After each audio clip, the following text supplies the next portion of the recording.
Melanie, thank you. Yeah, the Orioles backs, they're up against the wall tonight here in Arlington, Texas. But Ben, the good news is all season long, every time it feels like the sky is falling for the Orioles, they find a way to get a win. Well, look, this team's been counted out from day one. They were counted out in spring training, you know. And the good news for the Orioles is we know they got to win 3 ball games, right? But they've been really good at doing that this year. I mean, 16 different times they've won 3 or more games in a row.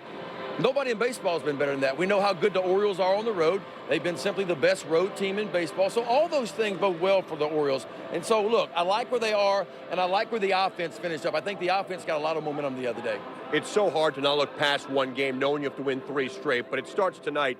You got to get tonight. That goes without saying. But there is a feeling if you get tonight, it's game on. I definitely think so. I think when you're trying to win 3 in a row like the Orioles are doing, game 1 is always the most difficult to win. If you can win game 1, then all of a sudden the pressure goes back on the opposing team in some ways. And so I think for the Orioles, it's all hands on deck. You win the night, and all of a sudden, I think you have the pitching advantage tomorrow in this series. Of course, if we get to a game 5 back in Baltimore, look out. I really like the Orioles' chances. All bets are off at that point. Is there a reason you think why the Orioles have been such a good road team all season long? Well, I mean, they score more runs on the road, for one thing. I think a lot of that has to do with the wall out in Baltimore, of course. I think they're comfortable on the road. I mean, they got off to a good start on the road this year. They won a lot of ball games. I think that is their comfort factor, and I think that's something they can really lean hard on to say, look, nobody in baseball was better than us on the road this year. So I think it really goes a long way for the Orioles right now. And I don't sense any panic in this team. It's business as usual. I look for them to come out and perform well tonight. Yeah, it did seem very loose for the Orioles these last few days. And Ben, Dean Kramer versus the veteran Nathan Eovaldi, first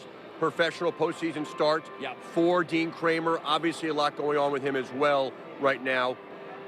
How key is the beginning of this start for him? I think it's huge. I mean, anytime you don't have postseason experience in a huge game like he's in right now, to navigate through the first inning is big for him. If he can stack a 0, Dean could go for a while. And let's not forget this. Dean's been on the mound for the Orioles in some of the biggest moments this year, right? He was on the mound when the Orioles clinched the playoff spot. He was on the mound when the Orioles won the AL East. And in those 2 ball games, by the way, he pitched 10 1/3, only gave up 1 earned run. He had a really good start his last time out. So I think Dean, although he's going through a difficult time right now, he is focused and ready to go. Well, it should be an interesting night here in Arlington, Texas. Orioles backs against the wall, Melanie. We'll see if they can live to fight another day.